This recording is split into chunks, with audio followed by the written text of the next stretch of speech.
anigoo ku hadlayo magaca guddiga bulsho maanta halkaan waxaan isugu nimid Soomaali weyn degan magaalada Utrecht iyo agagaarkeeda. Ujeedadu aanu leenahay waxay tahay in aan Soomaalida magaalada ku nool mideyno oo aan noqono dad ka muuqda oo magaalada degan. Inta qofooda maanta halkaan isugu timidna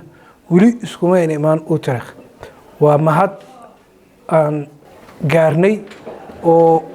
intaasoo qofooda Soomaali isugu jirto dumar, caruur iyo rag isugu yimaadeen. Ujeedadeennuna waxay tahay inaan dadka mideyno, inaan dadka ka muuqano magaalada degan. Taasna waa arin aan ku guuleysano maanta inta qofood oo meeshan ka soo qayb gashay. Shirkaasna waxaa dhaliyay arrimo dhacay daraadood. runtii anigu muddo dheer baan deganahay magaaladan muddo 30 sano waan deganahay waa markii ugu horeysay runtii kulan dad inta la eg isku yimaadaan oo ay ayahooda inay ka tashadaan ay go'aansadeen taasna waxa keentay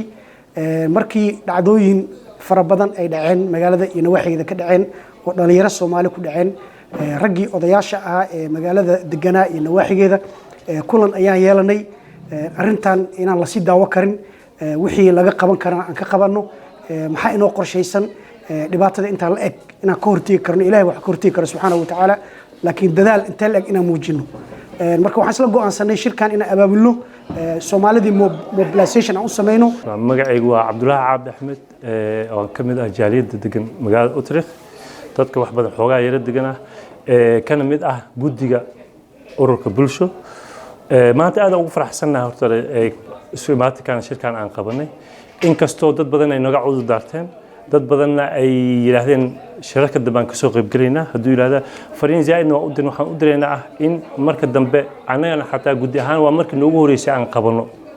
shirkan oo kala ah marka inaan waxyaabo badan xataa aan ka barano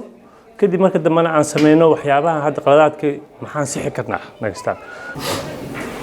waxaan doonaynaa in aanu sameysano meel Soomaali u gaar ah ee leedahay magaalada Utrecht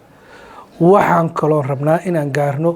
in Soomaalidu ay masaajid meeshan ay leedahay Soomaali kaliya ay leedahay inaanu sameysano waxaanu doonaynaa inaan ilmaheena gacan qabashada u baahan haday noqoto xag waxbarasho haday noqoto xag caafimaadkaas oo noqon karayo mid jirka ah iyo mid maskaxda ah runtii odayaasha magaalada markaan isku nimid waxaan isla garanay inaan arintan runtii aan u soo jeesno Soomaalida aan isugu yeerno ururka hadda bulsho la yiraahdo muddo badan buu dhisnaa sanado badan laakiin wax qabadkiisa iyo maaragtay ii sheeg limited ku aha hoosh uu hayo waxaan go'aansanay inaan weyneyno Soomaalida aan si maaragtay guud aan ugu soo darno contribution aan Soomaalida iska aruurno ka jaalid ahaan Utrecht waxaan ugu baaqilaa hooyooyinka Soomaalida ee dibka weyn anagana haysto waxay tahay oo aad noogu adag oo Soomaali ahaan haysto waxay tahay dibka markii la xalin karo lama sheegan